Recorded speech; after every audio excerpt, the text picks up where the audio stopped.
I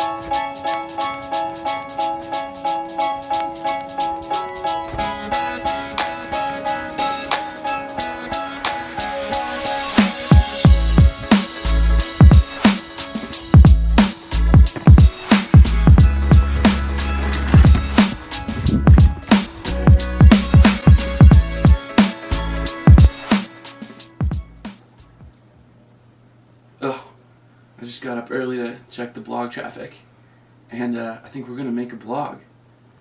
Hi, my name is Narayan, and this is a video that you found here on how to make a blog in 2016.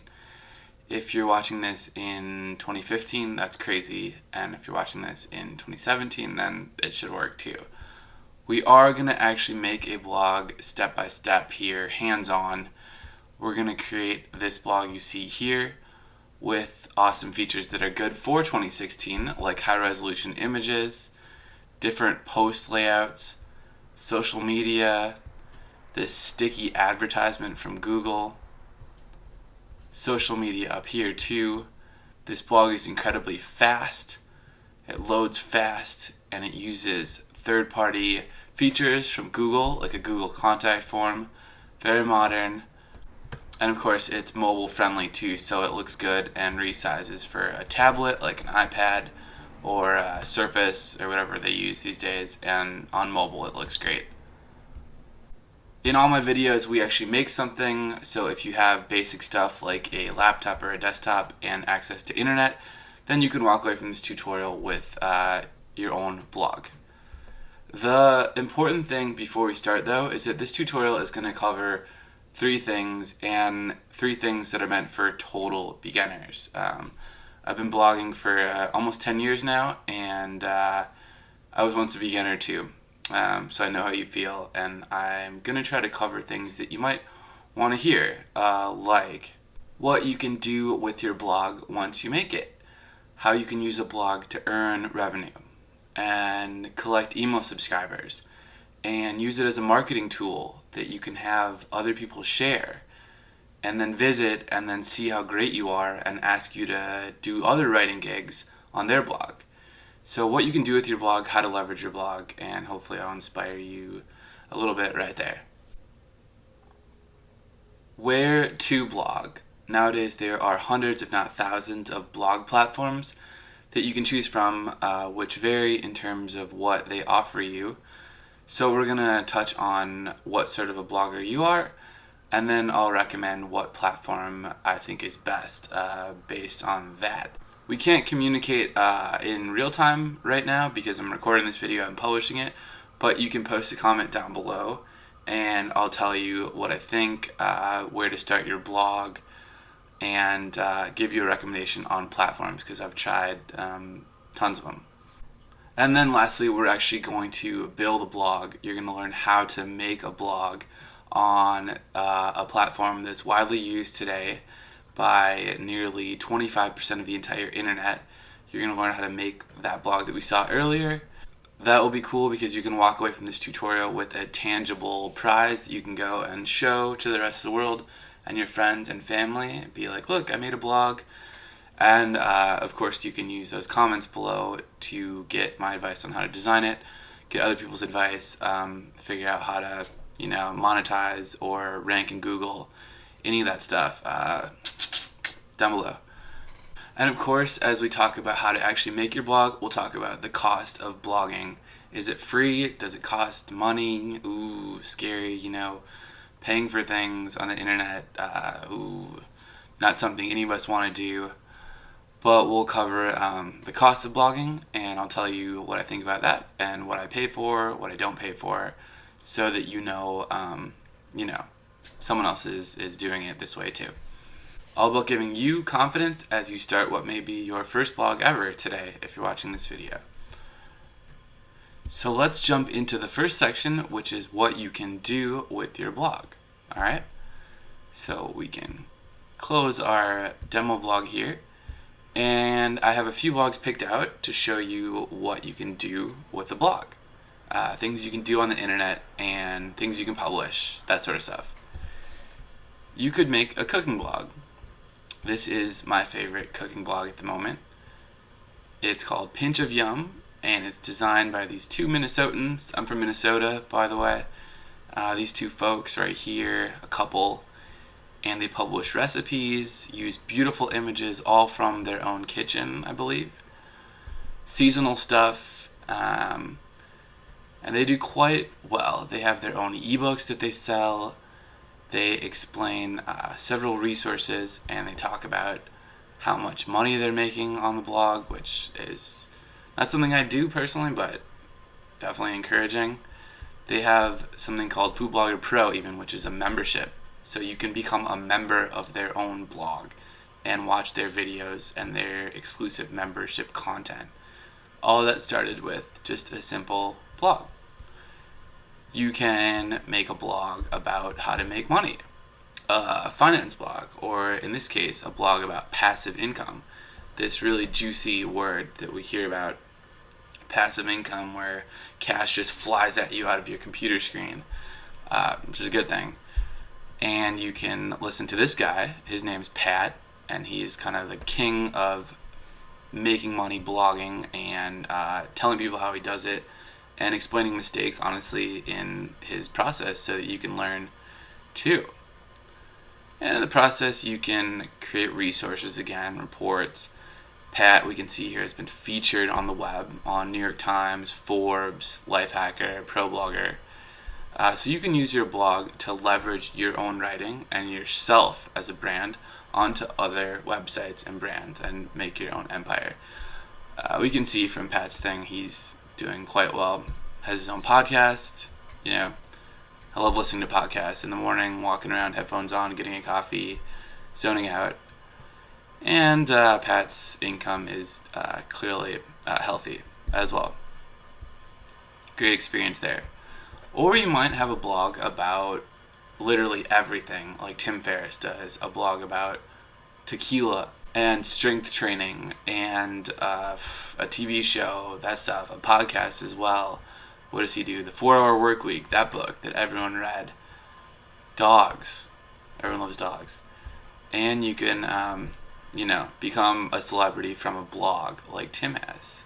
I think my heater just came on. I want to apologize for that. It's rackety right now, and I'm going to fix it. I just watched a video on the internet on how to fix a heater too. So you can also make a blog about home improvement. That's another good topic. This blog is about everything from kitchens to remodeling and great video content. You can make a blog about how to. That's what I meant to say. How to maintain a steam radiator. Great article, and look at how much social proof this article has. It was at the top of Google for my question. Alright, and lastly, you can make a blog about the world. You could start Time Magazine. Who knows? Maybe when you start a blog, you will have so much global awareness and so much to write about that you will just absolutely crush the internet for that day, win the internet for that year, and write about things like Obama and politics. Believe me, these websites start small and go big, and now, millions of views per month, millions upon millions. So yeah, one of my favorite global sites to read. Lastly, you could start a blog about blogging, like I did, and it, sort of made sense to me to end on my blog called Dear Blogger, where we help people learn about blogging. All right, and that brings us to part 2. We're actually going to come back to my blog, Dear Blogger, when we go to part 2, where you should start your blog, because I have an article on that right here that has seemed to be useful over time. I kind of wrote it as a joke, maybe, is for lack of a better word, but it's been really helpful now, so we'll use this article. And you write 1,000 articles, a couple of them take off. That's how blogging works, and you never know until you write them. But before we do that, I want to finish what you can do with blogging by showing you that you can earn income. Gonna pop open my Google Adsense here, and they let you show your earnings. So you're earning money through Google Ads that are public. You can show how much money you make per month publicly, and Google likes being transparent, at least with that factor of it. Can't show you stuff like my page views and my RPM, which are down here, but You can earn thousands per month from Google Ads, and this is what I'm earning. It's enough to pay the bills for this and that. I don't have to do any physical labor for it, and all this money comes from ads I put on a blog like this one right here.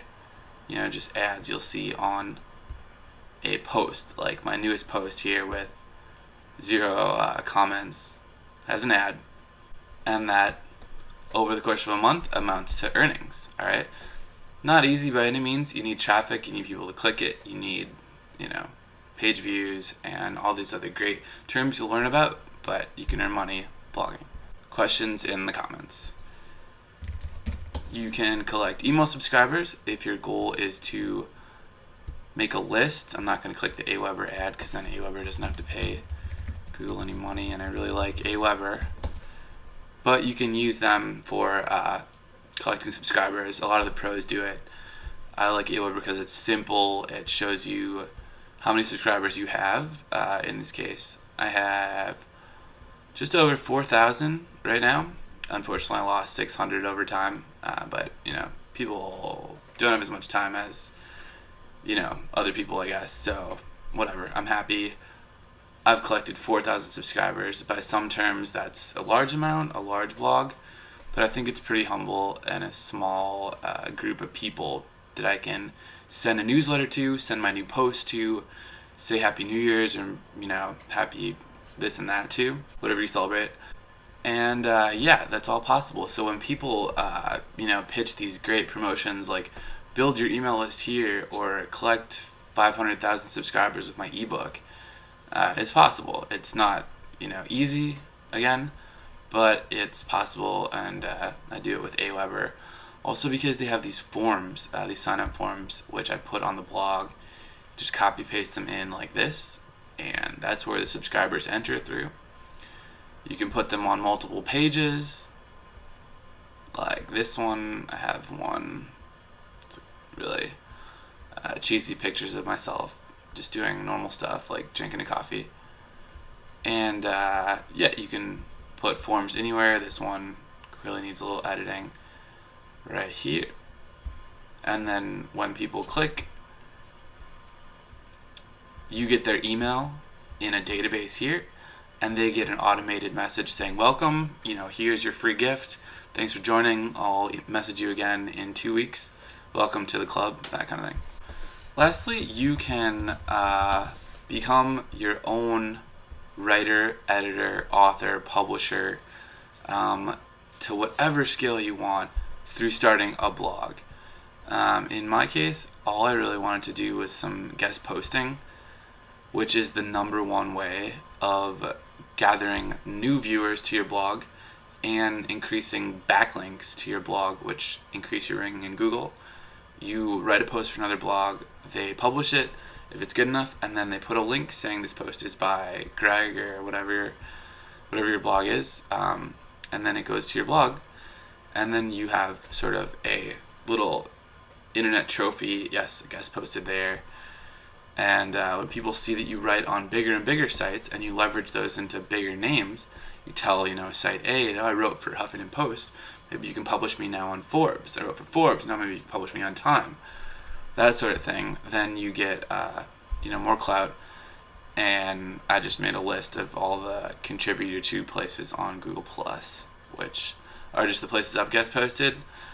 And this helps build authority on Google Plus. I'm not sure if they're even doing that anymore, but that was useful in Google rankings as well, because it was one of the many signals criteria in the algorithm, authority.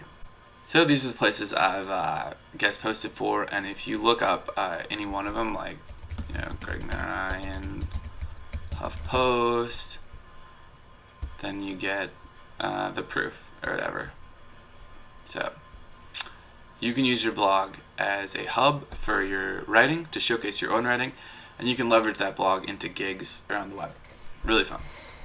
So let's jump back to my post here about where you can start a blog and talk about what you might need from your blog and where you should start it, because there's a lot of platforms. If you want to blog casually, if you want to do note-taking or journaling for your own reasons, or maybe you're taking a class on how to start a blog and you need to put some content out onto the web and show that you have a blog. If your needs are casual like that, so journaling, what I had for lunch, what I'm doing today, progressions in thought, maybe you're writing down your dreams or your findings with your own research, or if you're taking notes, similar sort of task, and you want to share them maybe with a small audience, or if you just need to start a blog because you're curious about it or because it's for a class or something, then I recommend you start a free blog on a site like WordPress.com, which is incredibly popular right now and gets over 100,000 posts on it each day. You also get a domain name for free there, but it's technically a subdomain because it has .wordpress in it, meaning your domain name is part of the WordPress domain, and they'll take care of the domain name for you. But you do get your own name. It just, again, has the WordPress in it. Or Blogger. You can start a blog on Blogger, which is Google's free blog hosting site. That's a term I'll talk about more in 1 second, free blog hosting site. Blogger lets you try Adsense advertising, and that's how I started earning a few bucks. They don't pay you until you make $100 a month, though. It's a good way of testing out Google's blogging software, though. And you can start a blog on Tumblr. Tumblr is crazy. It's random. It's recently bought by Yahoo. I guess that was a while ago, so I should update this post. But, Tumblr is everything that the mainstream blogs are not, because it's just so wacky and fun. You can start a blog on Tumblr, and it's totally cool. If you start a blog on Tumblr, on Blogger, or on WordPress.com, you should know that these are free blog hosting sites. So, sort of like Facebook operates, with these free blog hosting sites, you log in to their website and you publish blog posts on their website. So they own your blog content and they can take it down. When you upload images, you're uploading images to their server. And when you want to do something like post a video or build an audience of 10,000 people a month, they might either slow down your blog because there are other blogs that want those visitors too and that want the space that's required to get the visitors there and keep them happy, or they might actually charge you money for the gigabyte usage. The comparison to Facebook was just coming from how you log into it and then you publish content. Like when you log into Facebook, you are writing stuff on the Facebook site on the servers. You are uploading videos to Facebook, and you're technically making a website. You're changing the web. Like, your Facebook profile is a website. It's a site, a location people can visit on the web.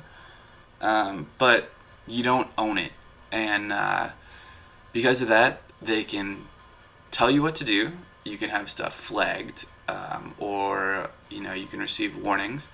You can be limited in terms of your audience or the scale of your website, like how big your audience is, and you can be taken down, which is, for myself and many serious bloggers, the biggest horror story ever, which is actually what I wrote about on Huffington Post, that one guest post we looked at, if you want to check it out. If you want to avoid those things, those potentially negative events, then it's recommended to make a blog on WordPress.org, which is also called self-hosting.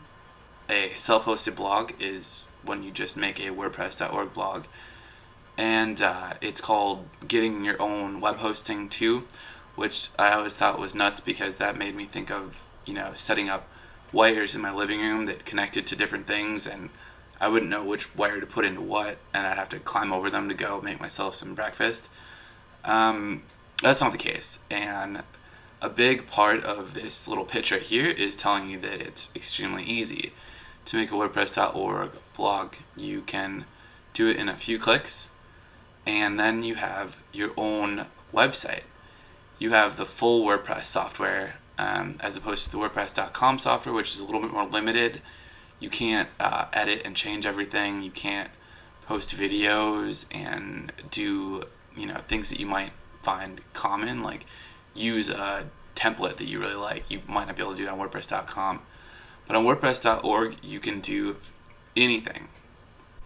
Interestingly enough, WordPress.org is also at the moment what everyone uses. Snoop Dogg uses it for his website, and Sony uses it for their PlayStation site. New York Times uses it. Wall Street Journal uses it. Paris Hilton, just reading the list that I wrote right here. But if you click Snoop Dogg, click on his name, you can actually see his website on the WordPress.org showcase, this first link, where they highlight new websites that come up. Maybe the content manager or social media manager at the Herald Sun just made this site and it looks great. Or the Vogue India person made this and they submitted it to WordPress and now they get all this fame. It's always something I've wanted to do, is have my site here. Just want to hop back over to Snoopaloop's blog, where we can click the orange visit site button and actually see that Snoop Dogg uses a website, and maybe he made it himself, and it's just really awesome. You can buy stuff, and the point I'm making by showing you these sites is that everyone uses WordPress.org. For whatever reason, people have sided with it, which means that WordPress is the most recognized place to blog. WordPress is where developers build stuff. So if you want to do this or that to your blog, you're going to find a developer has made a feature called a plugin, usually for free, which just does that for your blog. If someone at your company asks you to build them a website, whether you have a small business or you work for a huge corporation, they're usually going to want you to build it with WordPress. And when I keep saying WordPress, I of course mean WordPress.org, because that's the full website content management system software. Content management system, CMS, same thing. They're going to want you to build it with WordPress because that's what everyone recognizes, and it's really popular. It ranks well in Google. It does all this great stuff. Basically, if you can learn how to make a WordPress blog, which we're going to do in a few minutes, you should. And you should do it now because it's such a huge part of the internet and a huge skill that you can have and add to your own resume. So that's enough of Snoop, and rounding off our site of where to blog, I want to just say that there's nothing wrong with starting a free blog on a free blog hosting site like Tumblr or Blogger or WordPress.com. You still learn how to use blogs, and it's way better than not starting a blog at all. I would never knock on that because that's an amazing experience. It was for me. I just got sick of it after like a month. And I'll say that WordPress.org does cost a little bit of money. You need to spend a little bit and have a credit card to set up WordPress.org because you need to pay for a domain name and web hosting, which I'm going to show you how to do again in a few minutes when we actually make a WordPress blog. It's not free, but that doesn't mean it's expensive either. And the part some folks don't realize is that WordPress.org is free open source software. You use it though on your own web host. You put it on a web host like you'd put a car in a parking space, or like you'd put your binder and your books in a locker at school. If you do want to go the WordPress route, then keep watching. If you don't, then thanks for watching, and let me know a question in the comments. I'm happy to help you grow your blog. Either way, if you do go with WordPress, then informal welcome to the world of WordPress. You can use this cool tool called What WordPress Theme Is That, where you just paste in any website you're looking at. Like maybe you're looking at Tim Ferriss's website, and you paste that in, and you can see what his website runs on. And it says WordPress detected. So in this case, Tim Ferriss's blog uses WordPress. You can do it on Pat Flynn's blog. And by the way, it says it's probably a customized proprietary theme because Tim Ferriss is a huge company. he probably had some designer make a custom WordPress theme, which looks amazing, and builds his brand. And we're going to use a free theme today on WordPress because we're on a little bit more of a budget, but it's still amazing. WordPress detected again, and we can see the plugins that Pat Flynn is using. Just a few of them. He's probably using a lot of plugins because he has a huge site. Alright, the same thing goes for Pinch of Yum. You probably get the picture here. Even tells you a little bit more, like who made their website, who made their layout. And if you do my blog, you can see exactly what it's running. Hope you don't hate that I'm a little biased towards WordPress. I really hope you don't. It does have almost 25% of the web's market share, which is a pretty cool number. It's really nice to be a part of that, and it makes you feel good about your website, knowing that it's really powerful and the best. So yeah, my theme. So my site uses WordPress, and go figure, Time Magazine also uses WordPress, which is kind of cool, right? It's just a blogging software. That's what we all thought. Nope, it's a humongous website software for building any kind of website. WordPress detected at time.com. And just so you know that there are websites on the internet that are built with something other than WordPress, that WordPress isn't the only option. We can paste in Amazon here and see that Amazon does not appear to be a WordPress site. So, bummer. Although e-commerce does work great on WordPress, you can set up an online store with free tools on WordPress. I have some videos on that too on my channel if you are interested in making an e-commerce website with WordPress. So now that I've told you everything I can think of off the top of my head about WordPress and this whole big WordPress thing that's going on, I'm just going to resort to Twitter and show you that someone else other than me is talking about WordPress too. I think it was the first tweet I ever favorited. That was this tweet from this guy, Dan Bilzerian, who I used to follow. Wow, crazy. But the first tweet I ever favorited was by this awesome guy named Srinivas Rao.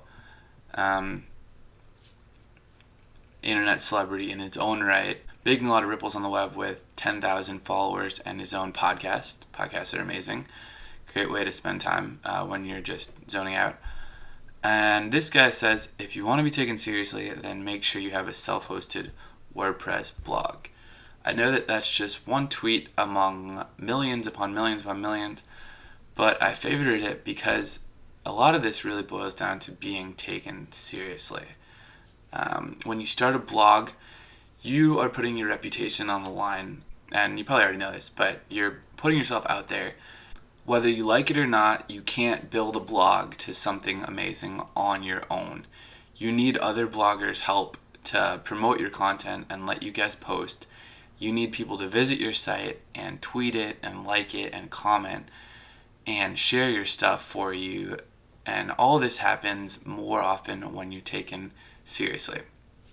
Believe me, I know this because I started my first blog on Blogger, and I got some pretty interesting looks when I would say to please visit my new blog.blogspot. Yes, that says blogspot. Don't know what it really means, but .blogspot.com, and would totally lose someone's attention before I could actually get them on my blog.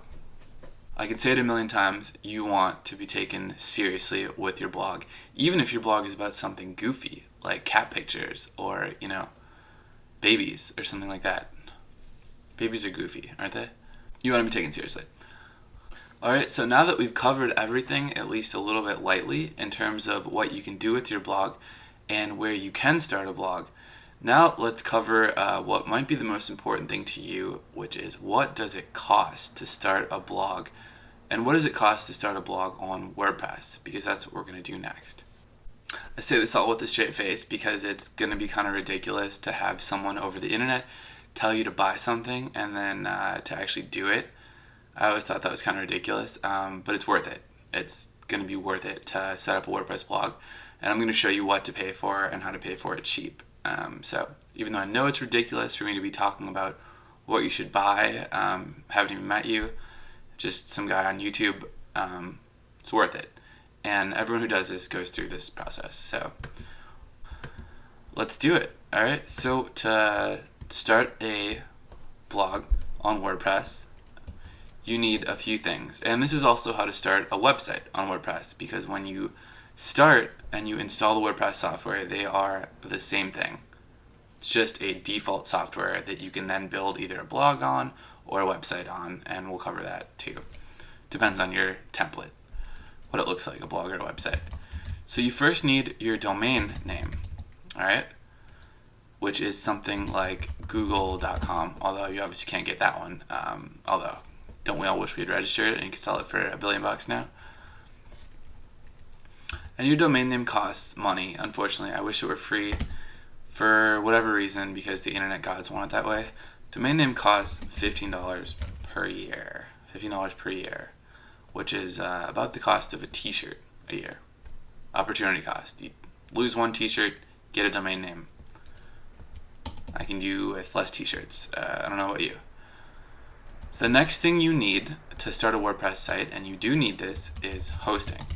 As we talked about before, that's just some storage space on the web, like a locker or a cubby or a parking space, a drawer, whatever you want to think of it as. And hosting costs about $10 per month. All right, about $10 a month. That's a good way of writing it off in your head, because 10 is a good round number. So you can picture yourself having $10 less a month. Although I'm going to, and which sucks. I mean, I would want $10 more a month. But we also want an amazing website, trade-off. But we're going to pay a little bit less. We're going to pay closer to, find that symbol, the roughly symbol. Where is it? We're going to pay closer to $5 per month, because I have a coupon you can use when you set up hosting. A lot of hosting sites offer different sorts of coupons of different values and qualities and sizes. I have a really good coupon you can use, because I've helped a lot of people do this. And it's just Dear Blogger 2015. And if that changes, it'll just be Dear Blogger 2016 or whatever the year is. But for now, it's still Dear Blogger 2015. You can use that when we sign up for hosting. And it brings the cost down to more like $5 a month. So you could also think of that as $60 per year. I'd rather think of it as $5 a month, because that's like the cost of a Starbucks drink a month. Just like one of those that I just launch against a concrete wall instead of drinking. Opportunity cost again. You lose one thing, you get an amazing website. We can live with that.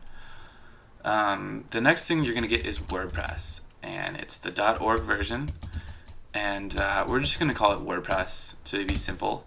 It's WordPress.org though, and it's what everyone uses. Thankfully, that is free, because the internet works actually in a really nice and giving way. It's free. Free to install once you have your domain name and your hosting. And the nice thing is that a lot of these places that give us domain names and hosting have a free WordPress installer. In the olden days, you needed to know some code to install WordPress and configure WordPress, but now you just press a button and your blog is created. So we're going to see how to do that, of course. And the last part is just content, because we're actually going to make a blog here. And I'm going to show you how to get free images from Google that are copyright free, free images from Facebook, free text, free plugins like the Facebook plugin so people can like your blog. It's all free too, because you're doing it with me. And so bad at bragging, but yeah, I know a lot about the internet. Alright, if that's not big enough, which it's probably not, I could have made that bigger font. So that's our checklist. Domain name, like google.com, $15 a year. Hosting, usually is about $10 a month. We're going to get it at $5 a month because we have a coupon. Ooh, and I also realized that I'm going to show you coupons for the domain name too, for GoDaddy coupons, which are pretty hard to find, but know where to find them. So let's begin. If you're ready, I'm ready. Until this coffee bottoms out on me, I'm going to be good to go. So might as well just do this. And, maybe you're going to need a whole evening to set this blog up. We're going to actually make the blog now. Maybe you need a day off work, which is great if you can do that. I can do that every day because I blog for a living. So bad at bragging. Is that bragging? Yeah, probably. But yeah, give yourself some time. This might take you longer than the span of the YouTube video because you'll pause it, or you'll just stop and, go to the bathroom or go for a walk or something. Go play outside. But yeah, give yourself, I would say, about 3 to 4 hours, and we're gonna actually make a blog right now. Alright, let's begin. Alright guys, let's do it. So the first step in starting your blog on WordPress is finding the name of it, the domain name. This is going to be what people type in to visit your blog every day, every morning when they want to read it. So let's make it memorable and let's make it simple. The reason we're getting our domain name from GoDaddy is because GoDaddy is the cheapest and they specialize in domain names. They don't make a mistake. They do it amazingly. And you want a specialist for each product on your domain name. We're going to get our hosting, for example, from a different amazing company which specializes in hosting. That's what they do. So I'm just brainstorming here on a domain name that I want. And I wanted to start an investing blog always because I'm just starting to invest in stocks and mutual funds. And I'm really lost. So why don't I try to register lostinvestor.com. I just clicked enter to search, and it shows us that lostinvestor.com is taken. That's because I actually just registered it right here not too long ago. Thought it was clever enough, and we're actually going to be building our website on the lostinvestor.com domain name. We're going to build WordPress on that to make this as real as possible. It's 2016 and there's a good chance your domain name is already taken. If you can't find what you want, you have to get a little bit more clever. Let's say you're going for yourname.com because it's brandable and you want to be in control of where yourname.com goes on the web. That's a great idea. Can't go wrong. You can start any sort of type of website on yourname.com. Let's say you have an unfortunate name like Sam Smith, something like that. .com. Definitely going to be taken. Super common. If the singer doesn't have it, then someone else got it, tons of years ago, 10 or 20 years ago, when the .com boom hit. That's also why you can't get sam.com. It's just crazy common, crazy popular. The shorter, the more generic, the more popular a domain name is. That's just how it works.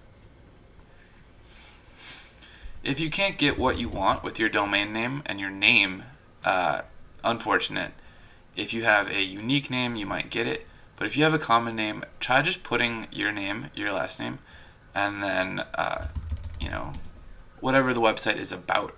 And hopefully that'll be available. So, Sam Smith Investing, available.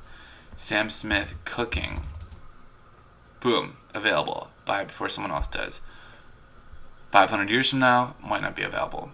It is available today. So that's just one tip that you can add that explanatory term after your name and won't hurt you. It'll actually help with cooking. If someone looks up Sam Smith cooking blog, they'll get your blog instantly as the first result. Alright, so just some general tips. Let me know any more questions in the comments about domain names.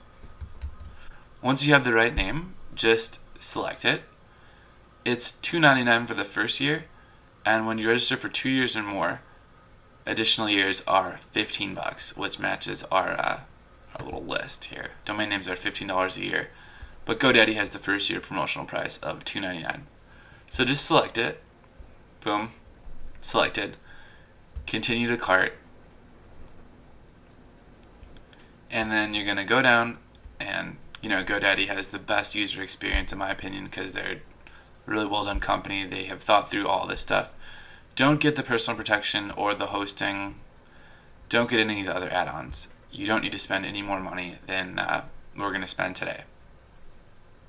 Then you're going to get this sort of page where it's a checkout, and you should choose 1 year. That's a good way of testing things out.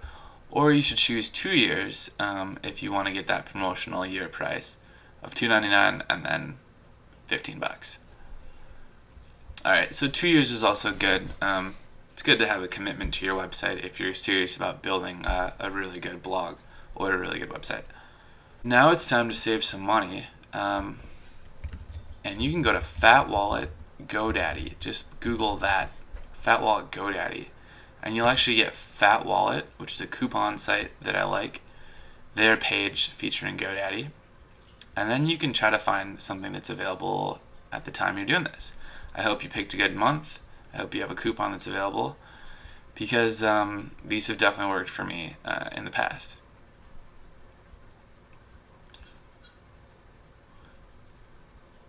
We're going to try one more coupon just because it doesn't hurt. Sorry for wasting a little bit of time there, but do let me know in the comments below if you found a GoDaddy coupon, where you found it, and if that actually worked for you. Once you proceed to checkout and make your payment, you either need to become a new customer or a returning customer like me, and then once you log in, you're going to actually place your order. So I'm going to log in, and then review the order, all that, and choose how to pay. You can pay with the credit card or PayPal or these other options, and then just agree, and you can click place your order, and you will have bought maybe your first domain name. Super exciting. You now own a little sliver of the web. You don't own any land on the web yet, but you own an address. So you own basically where one page goes.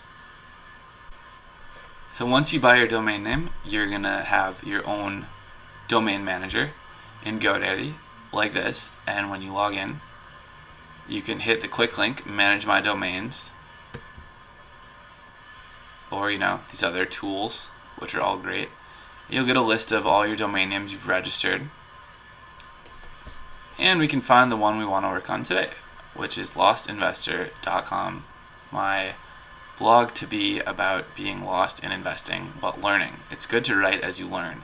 That's how you bring people along with your journey and show progress. So you can click it, and there's some basic things you can manage in here. We're going to change this setting, name servers, a little bit later, so it points to our web host. But you don't need to know and change this stuff to manage a website. You certainly can learn it, but all this stuff is pretty advanced. It's good to know where it is, but most of us don't know what this stuff means. At this point, you might want to run and tell all your friends and family and your friends on Facebook that you've registered your first domain name and you now own a part of the web. The problem is, when you do that, they're going to want to visit that domain name and see what you've built. So it's important that we build something now. And to do that, we need to register our hosting and install WordPress. Fortunately, we can do that at the same place, which is hostgator.com. So just head with me to hostgator, hostgator.com, which is where we're going to get our web hosting. It's important to maximize the first impression. You only get one first impression with each visitor, and we want to make that first impression special. So we're done with our domain name. We can cross that off, and we can move on to step 2 in our building process at HostGator. Now, before I go into talking about different web hosts and which web host is the best, I should just say that I know what it feels like to be searching for an answer or help for one of your questions online, and to just find random articles where someone decided to help you or not, and you just keep searching but don't find the answer. I know what that feels like. But whenever I have a question at HostGator, I can just click live chat, open up this window, and pop in my name and my department, which is usually technical support, and then put in our domain name here, which we registered at GoDaddy. That's fine.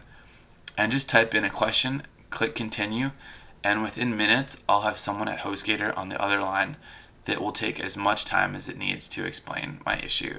It's an awesome live chat feature, and it's not something that every host offers. Aside from that, HostGator is my host of choice for all my WordPress websites for myself, my clients, my family, my friends, my mom, stuff like that, because they're simple, they're cheap, and they just plain work. And they're one of the hosts that's been around the longest, so that doesn't hurt that they have a good history and know the ropes, as they say. That said, there are plenty of other good web hosts online. I'm happy to answer any general questions about hosting or what web hosting is, what all this stuff means, all these different terms, to help you, do your homework and make the best decision. So let me know in the comments. To get started with HostGator, we can just click Web Hosting, or we can click Get Started Now. And when you do that, it's time to click Choose a Plan. That's Snappy, by the way, the HostGator mascot. It's snowing on him, so he's probably not too happy in the swamp, but happier now that we're here. And in this section, you get the 3 basic plans that HostGator offers. They offer these plans for new users and new people that want a WordPress blog. But right away, we can cross off the business plan because that's just too expensive for us at the moment, and we don't need things like a free toll number. Which leaves us with the hatchling plan or the baby plan. And the main difference here is that the hatchling plan, ooh, my heater just went off. That's awesome, so nice and quiet. Might get cold though. The main difference here is that the hatchling plan allows you one domain name on this web hosting, and in your space that you're going to get online, you can use one website. Whereas the baby plan lets you have unlimited domains. So you can put your website and your parents' website and your best friend's website on this same hosting plan that we're registering right now. Hatchling plan is good to start with. I started with Hatchling and then I upgraded to baby. So that's what we'll go with right now, but just something to consider, and the price is pretty similar. Other than that factor, these 2 plans are identical. As you build your WordPress empire and run 10 or 20 WordPress websites, you might want to consider upgrade, but for now, Hatchling is enough. So let's click Sign Up Now. And we're now in the HostGator customer portal where we want to be. Alright, so making good progress. On the HostGator order form, the first step is to click Register a New Domain, or in our case, I already own this domain. So there we go.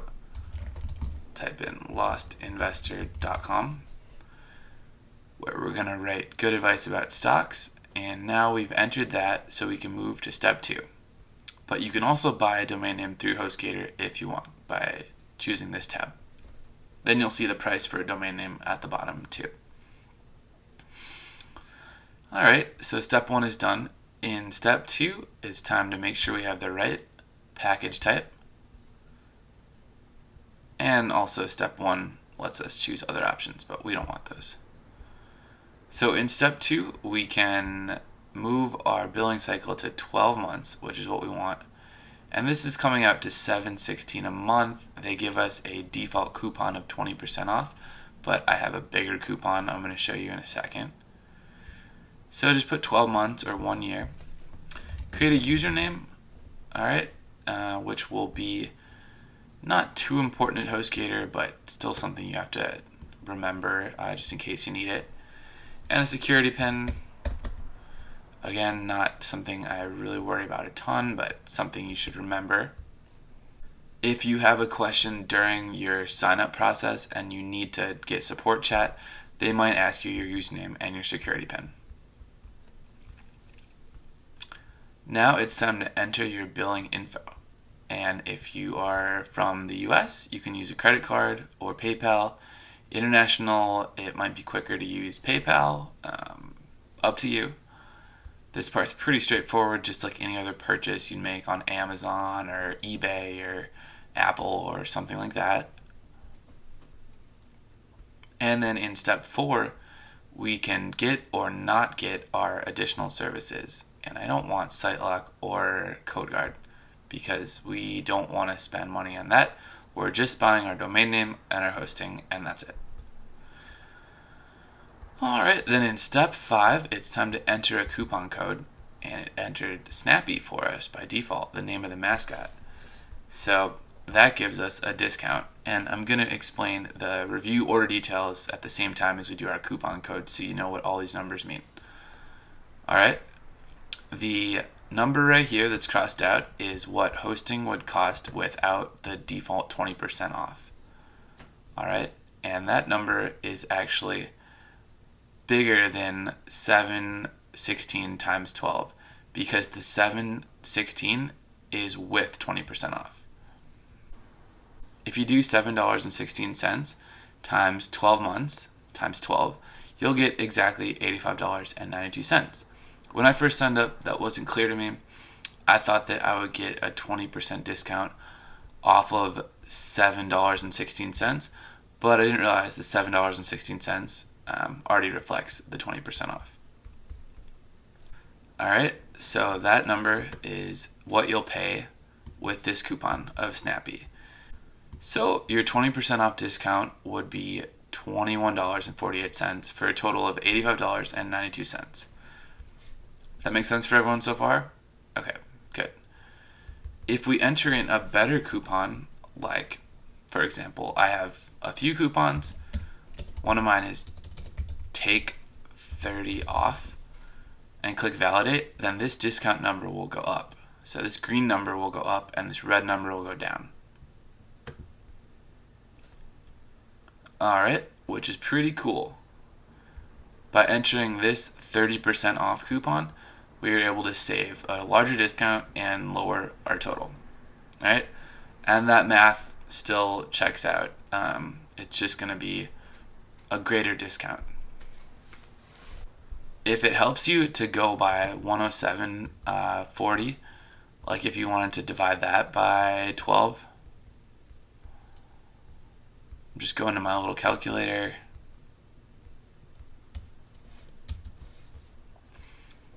That number divided by 12 is $8.95. Just so you know, and we're going on the same numbers here. 30% off that amount for a year comes out to $59.07. Alright? Pretty good, but let me do you one better. And like I said, I've helped a lot of people set this up, so I'm able to offer a bigger discount to you now. Maybe it's fortunate that you're finding this tutorial now and not 3 years ago. But if you type in Dear Blogger 2015 and click validate again, discount should go up even more. And it did, because that's a larger coupon, and of course amount due goes down even more. Alright, so there you go. You now have your HostGator coupon code entered. It's a 50% off coupon, which is the largest coupon I know of. You can see $53.70 is exactly a half of $107.40. Alright, so the numbers check out. And if you do use this coupon, I do earn a small commission from HostGator for recommending you to them. That comes at no extra cost to you, and it helps me keep making free videos and putting them online for everyone. So it's kind of a way of giving back to free videos and free WordPress, at no extra cost, and I really appreciate it. What we want to do now is just click this checkbox right there. Make sure to click that, and then double check that your email is entered correctly up here, because what's going to happen next is you're going to see a confirmation page, then HostGator is going to email you the details for the next step, which is going to be to log into HostGator and install WordPress. They're going to email you a login and a link. So if that email is wrong, that info will go to the wrong place. Double or triple check that your email is right, and I'm going to fill in all these details too now. Once you do that, it's time to just click checkout now. So just click this yellow button right here once you've made sure everything is entered correctly. Now it's time to visit your email inbox and look for an email from HostGator.com with the subject of your account info. When you open it up, you'll see something like this, showing some information from the plan you just registered. You never want to lose this email. If you're the kind of person that deletes emails, just don't delete this email. And the most important part now is going to be first name server and second name server. I know these words sound confusing at the moment, but bear with me. You need to copy down your first name server and second name server, and then head back to GoDaddy, where we registered our domain name. And we're going to put in those two name servers, which will tell the domain name to point at HostGator, as they call it. It's going to connect your domain name and your hosting through a pointing towards your hosting. Super common step. Everyone does this, and it's the best practice way to get a domain name and a hosting working on a budget. So log back in if you need to, and then in domains, click manage, and then you're going to get that section we saw before with all your domain names, or maybe just your first one. Find your domain name. Ours is Lost Investor, and just click it. And now under name servers, you can click manage. Click that manage link, and it should be on standard. I've already edited mine, but you'll want to go from standard to custom, and then click edit name servers right here, this blue link. And now it's time to enter in the first name server and the second name server exactly as they are in the email that HostGator just sent you. And these won't match up exactly because I've changed things around for whatever reasons, because I've built a ton of demo sites and done a lot of WordPress installations. But point being, first name server and second name server right here in your email need to match 1 and 2 exactly right here. Make sure to get those periods in and the .com so they look exactly like they do in the email. And then once you're done, it's going to see that there's some changes, and you're going to be able to click OK. In my case, they are the same, and I can click cancel. But in your case, click OK. And then click save in your case. Once you do that, it will take up to 72 hours, but usually much quicker, for your domain name to start pointing or directing to your hosting. That means that when people visit your domain name, instead of seeing a blank page at GoDaddy, they'll see a blank page at HostGator, where they're supposed to go, which is what they're supposed to see. And it also means it's time for you to hurry and start building a WordPress blog, because we want people to see something nice. Remember, one first impression per person. So let's do that now. Let's set up our WordPress blog. And the reason that usually doesn't take 72 hours is because if you live in a city, the servers and the network you're on update really quickly and process DNS information, which this is called, really quickly, and they get up to date. Alright, we don't want to reply. We actually just want to copy this password, whatever it says for you, and remember your username, and then click your control panel link right here. This link right here that says your control panel. That will open in a new window. And then just type in your username from the email and the password from the email and click login for the first time. It should be successful. Let me know if it's not. And just close this little prompt because we don't need Snappy's help now. We're going to do this on our own. And welcome to cPanel. Alright, so cPanel is sort of the nuts and bolts, behind the scenes, matrix numbers flying everywhere side of a website that only people who are WordPress developers, which you sort of are now, a WordPress developer, get to see.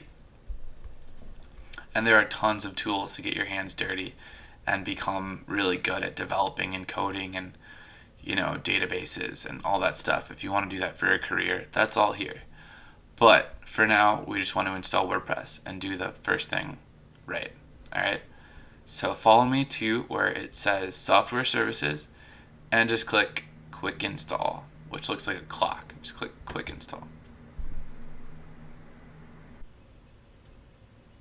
Alright, welcome to quick install.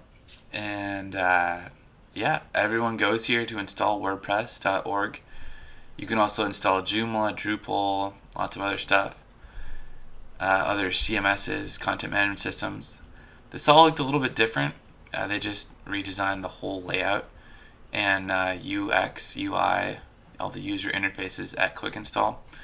A lot of it is designed to get you to buy stuff, unfortunately, like buy themes right away, which we don't really know anything about, although these do look pretty cool.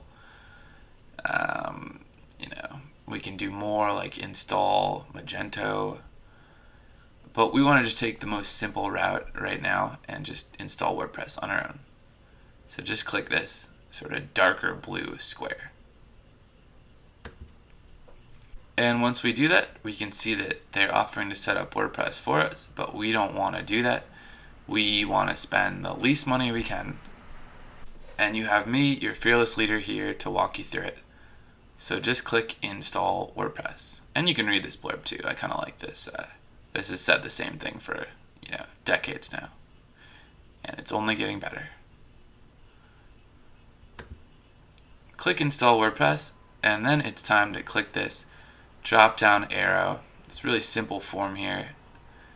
And just choose the domain name that you are using. Hopefully it'll just say one for you and not like a bajillion like mine does, because I've built so many websites I've kind of lost track of where they all are at this point. But there we go. We can find our domain name, choose it, and we're good right here. Leave this part blank. Don't write anything in this section. And then just write in the email that you use the most, because we're going to get in a second, we're going to get emailed our WordPress login. So just like HostGator, make sure you get this email right. And then just write in a basic blog title, which we can change later, and your admin username, and do it like that. A couple tips: you don't want to use admin as your admin user. Those websites are more prone to getting hacked. Just a random fact. So use something unique. And also, this is going to be your WordPress username, because we're installing WordPress. So this will actually be what you use to log into WordPress every day. When I log into my sites, for example, you just put a wp-admin after them with a slash, and they take you to the login screen. This is going to be that name right there. Alright, so you might be using it a lot.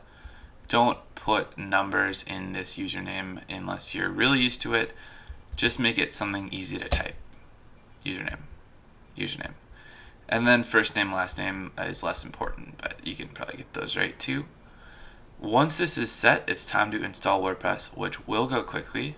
So make sure you're sitting down, take a deep breath, and then let's do it. Just click install WordPress with me. Oh, and by the way, not to scare you, but this is one of those steps that's sort of not immediately reversible. With your hosting, you can get a money-back guarantee. With your domain name, you can just forget about it.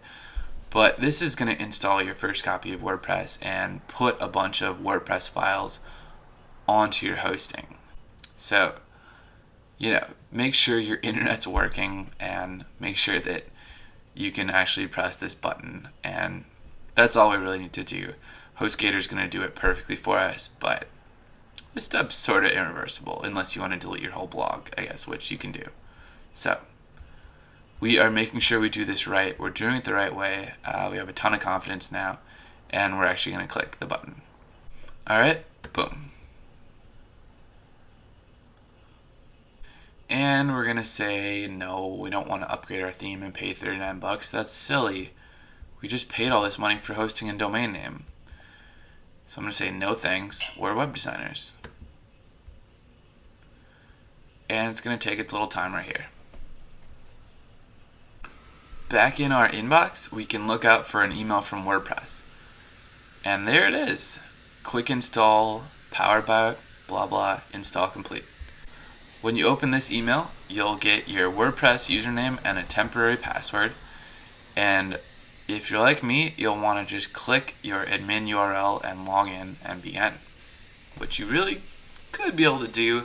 Usually it takes some standard delay time just for your files to settle into place. But because we're confident, congratulations. Let's click this link and let's try to log in. Alright, so I'm going to copy this password. And then you can just click the admin URL link. And it worked. We got our login screen. So far, so good. So let's remember to put in our username and the temporary password we copied. Remember us and click login. And I think it's actually going to work, which is amazing. I'm a little surprised because usually there's more of a delay, but that just shows that HostGator is on point now. They're setting up WordPresses really quickly. So, welcome to WordPress. If we visit our site, it might look like this, which is just a blank template, the blank theme we're going to build on. But it might look like a coming soon page, and because we don't want that at all, we can just click launch. I want to click this part right away because I'd rather have people see a blank WordPress than like a advertisement for more HostGator products or something like that. So just click that link. And we can click again to view it if we want. Alright, so this is exactly what your website should look like. This is in fact the default WordPress 2016 theme. How perfect is that? We're building this blog in 2016 and the default theme is called 2016 and it's already active. Amazing. Alright, the stars are aligned. And now it's time to start making your blog.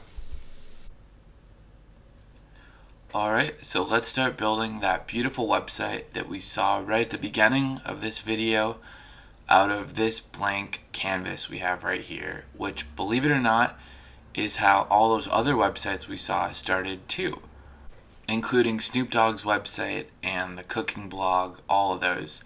Maybe they had a different default theme because you get a default theme when you start based on what year it is, and we get 2016. So maybe they started with this theme 2015 or 2014, and we can also use these too because they're here for free.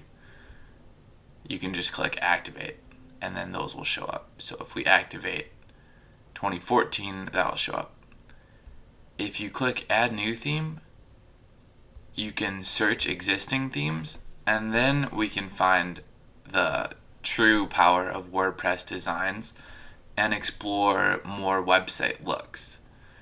You can look up anything like corporate and click enter and you'll get all the different corporate WordPress themes. And there are a ton, believe me.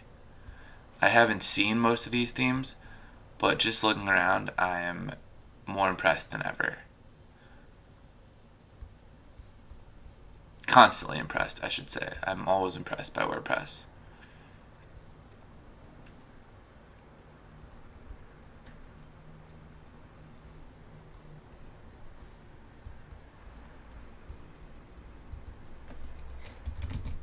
Don't go too crazy with themes because you might get a little overwhelmed, and we want to stay focused on learning the features of WordPress rather than just looking at what there is and what other people have built, because that does get overwhelming.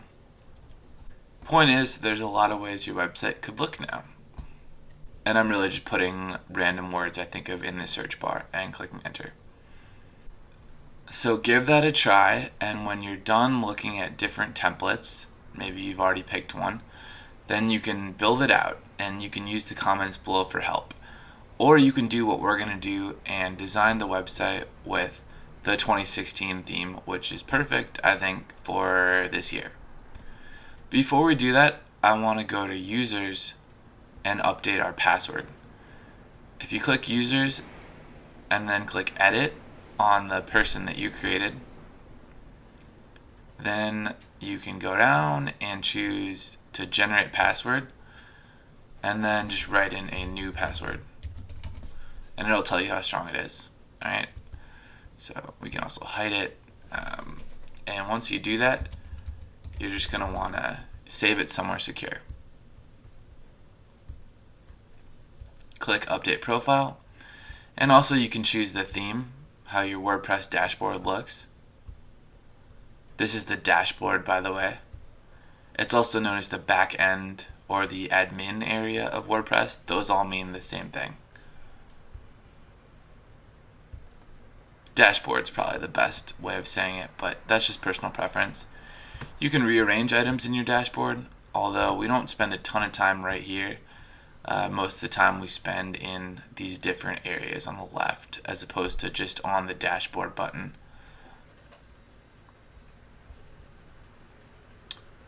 You can always click this upper left button in WordPress to visit your site, and it'll also give you a visit site link, but these links are the same.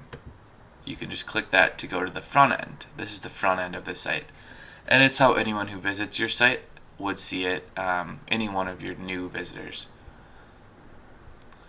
If you're familiar with Microsoft Word, you might like that when you hover over the navigation and go to Post, New Post, you get this Microsoft Word editor.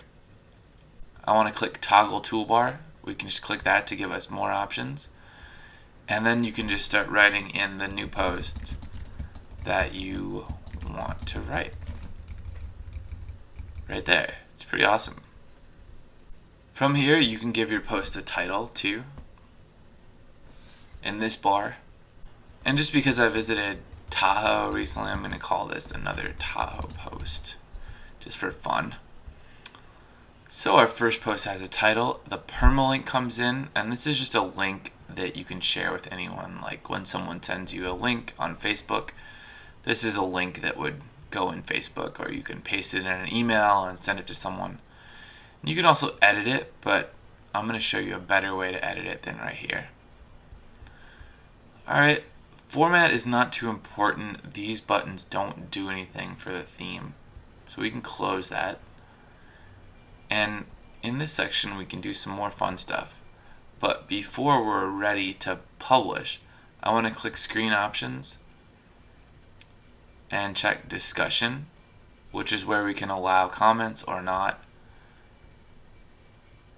and Excerpt, where you can put a little preview to the post, a little teaser. And you can drag stuff around here too. In Excerpt, you can write a teaser about the post.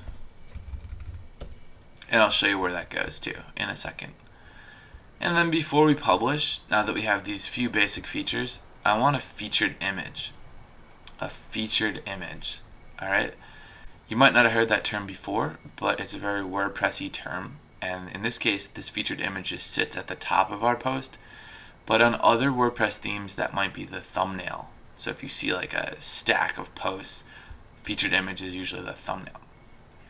In any case, we need an image, and I told you I'd show you how to find good free images from Google.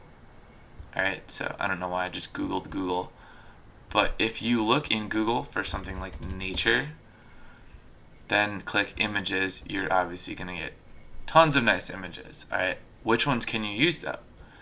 To find the ones you can use, we can just click Search Tools, and then under Usage Rights, check Labeled for Reuse. And these are the images that you can put on your blog. Like this one's pretty cool. That is beautiful. Absolutely stunning. I want to be there right now. How about you? To get an image from Google, just right click on it. I'm using Chrome, by the way, which I recommend for your website. But if you're using Firefox, your Internet Explorer, some of these little options will be different. I do recommend Chrome. It's just the web developer's preference. And we can click Save Image As after we right click. That will download the image, and we can rename it like Tahoe Post Image, and then grab it. You can also search in Google for the keyword and then Wikipedia, which will find you Wikipedia images, which are always copyright free. You can just take those because they're licensed under the open source license, free to use. Alright, so we can get awesome high-res images in those two ways: searching and using search tools, or searching for your keyword plus Wikipedia. Now that we have an image, let's click Set Featured Image and select Files, which will open up the Finder, and it's going to start searching our desktop or your laptop or something like that. And then we can double click on Tahoe Post Image. Double click the image to start uploading automatically. And once you do that, you can just wait for it to come in, and then set featured image, and then publish. I forgot that we didn't set a category too, and because we didn't, WordPress gives our post uncategorized. You can't delete this category, but you can add a new category like outdoor adventures, and add new parent category, and then uncheck uncategorized because no one wants that. And update your post. We'll just update any changes like that one we just made. Then you can click view post here or view post here, and we'll see we have a nice post. Someone can comment. Hopefully you get a lot of comments. The text you write for the post will come in right below, while the excerpt will be a little bit larger right below the title, which is right here. And that's just how the 2016 theme works, and I think it's beautiful. Meanwhile, we have some details about the author. That's me over here, like the author link, which WordPress creates automatically. As I publish several posts, they will all fall under my author link, which says author and then username. And we get a link for category, which says category and then the specific category. This is where we can find all posts under a certain category. Although for some reason that post isn't found, which means that we might need to refresh our links at least once. So follow me to the dashboard, and now we're just going to click Settings, Permalinks. You don't need to go here much, but for now I just want to set post name as the structure, which is the most basic we can do. When we save changes, we'll refresh our permalinks. And now clicking that category should work properly. Alright, so if your links aren't working at first, just do like I just did and reset permalinks. Alright, making some good progress. You're changing the web and adding content to it on your own website. Hope it feels good. It's kind of a new feeling, right? We couldn't do this yesterday, but now we can. And we're getting more powerful. And now it's time to just keep building our website. To put in that nice image at the top that's called a banner image or a header image or sometimes a hero image, we can just go to this area called Customize. This is going to be new to everyone, but when you click Customize, we're going to get a nice set of tools that WordPress gives us for free. And these will vary based on the theme you have. Again, we have 2016, but this is a pretty good set of options, guys. It's a lot to do. Sometimes if you buy a theme for $39 or $49 or $60, your Customize will have lots of options because the theme designer is letting you do all sorts of advanced things, which can be fun or not. You know, up to you. For now, I like keeping it simple. I think we can learn a lot here and stay busy. So let's set that header image. Just click header image. It takes us to this new sidebar. And we can click add new image. Just click that button. and I want to upload files, and select. And now it's time to get an image that I've already downloaded, and we can just grab one of our Paradise images. So how about Paradise 5? That's a good number. Alright, actually no, I don't like that one as much. To delete an image from your website, you can just click delete permanently, the red link, and then you'll get the confirmation.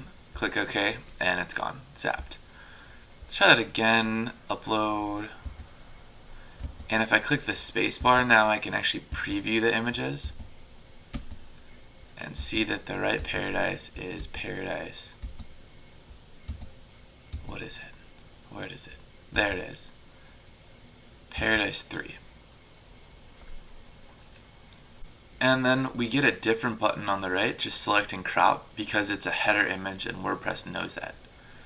If you click this button, it's going to give us a customizable window where you can choose how much to put in. Like, that much or this much. And then crop image when you're ready, and it will automatically be inserted. So the cool thing about customize is that you see your changes as you make them on the right. Edit on the left, updated website on the right. And then to make those changes live, just hit save and publish. And to see your website, you can just open it in a new tab. There we go. And we're doing great. It's kind of an advanced feature, but you can also randomize uploaded headers. To do that, you just need to add a new image. So do that process again, upload, select, and then find another image you like this beach. Double click again, auto upload, select and crop, drag, crop image. And now because we have two uploaded images, we can select randomize. Save and publish. And now our audience will get that nice random feature. So depending on what page or post they're on, that header might be a different image. And for the time being, it likes that one image, but it will go to the other image. And you can put in 3 or 4 or however many random images you want. Now I just want to change this title and the subheader. If you go back to customize and then get to your main sidebar and then click site identity, those words are right here. So I just want to call it the Lost Investor Blog and write just another investing blog. And we can also unshow that text. Maybe you want to write some text on top of a header image and use that as your logo. That's fine too.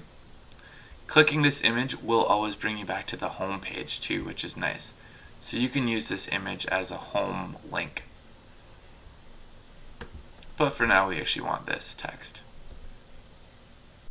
Alright, so with that done, I want to add pages to our blog, just blank pages that could be about us or a contact page, a team page, just very blank pages you'd see on any other site. So we can go to new in the menu and then click page. And you're going to get an editor much like the post editor when we made another Tahoe post, with all the same features, the word-esque features, but a few different things in the sidebar because posts and pages are treated inherently differently in WordPress.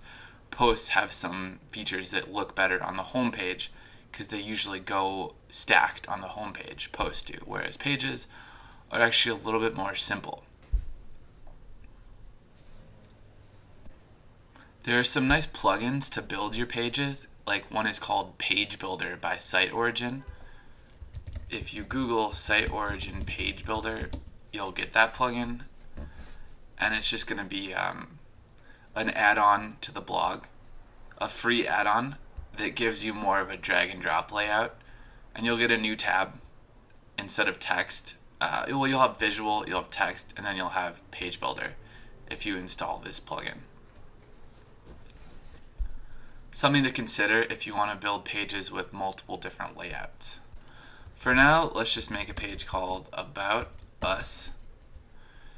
And the permalink will come in right there pretty quickly.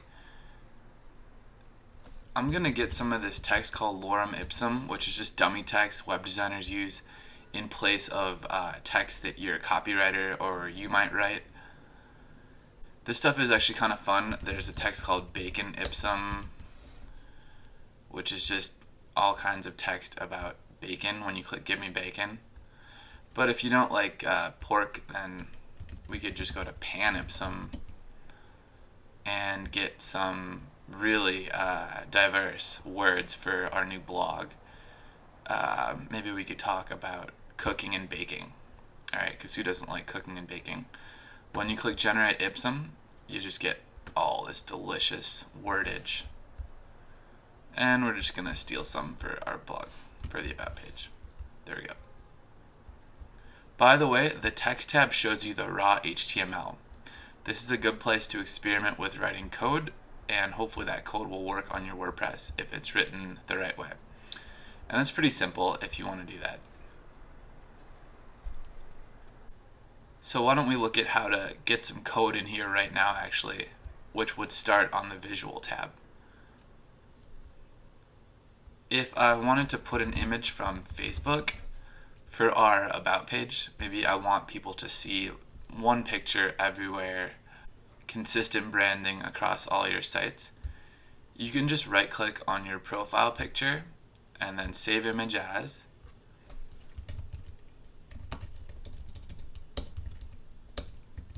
There we go. And it will save to your desktop.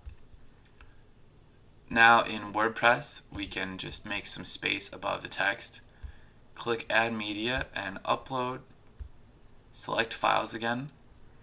And then the tricky part is sometimes just finding that image. In my case, it goes to the desktop. Just double click.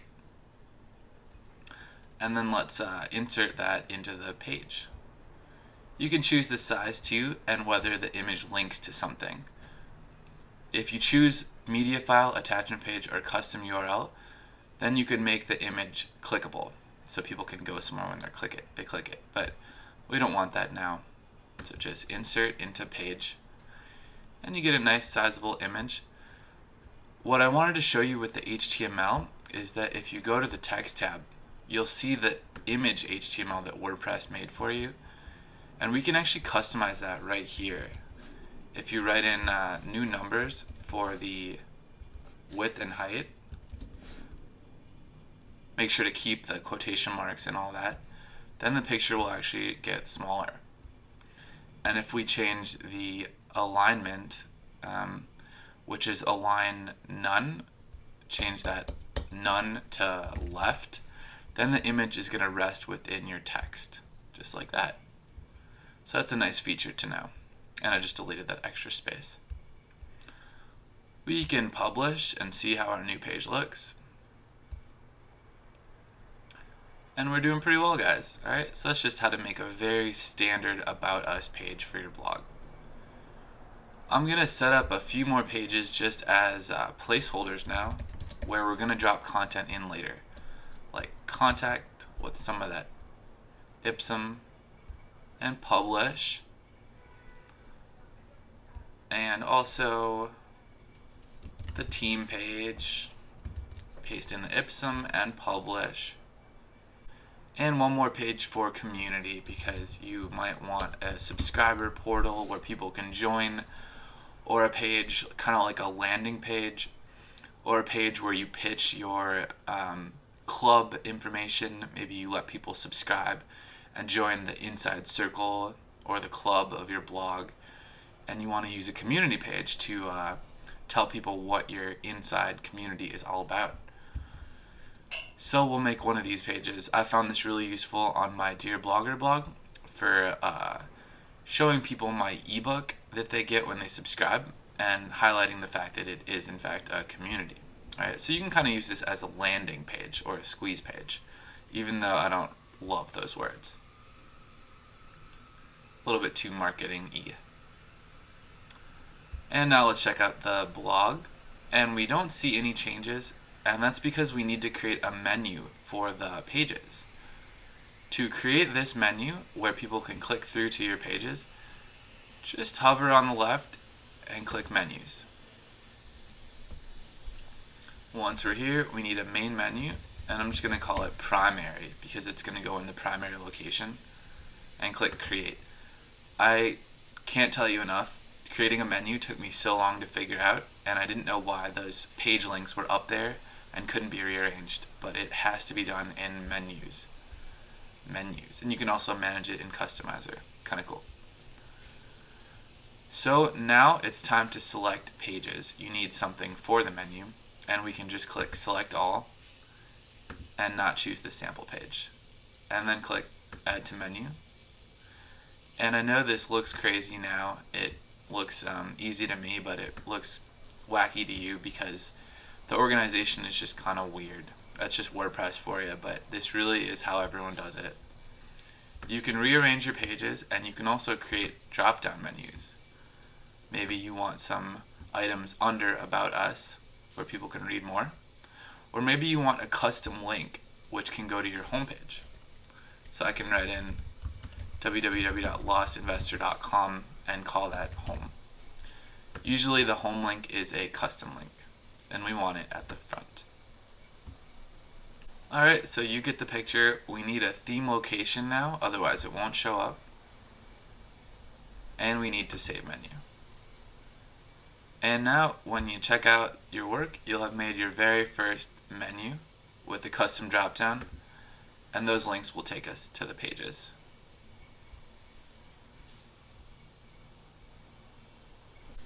For site icon, that's what goes in the browser tab, kind of like this little envelope for Gmail. You can set your own version of that. You just need to make it, the right size, and it gives you a little hint here, like icons must be square and at least 512 pixels wide and tall.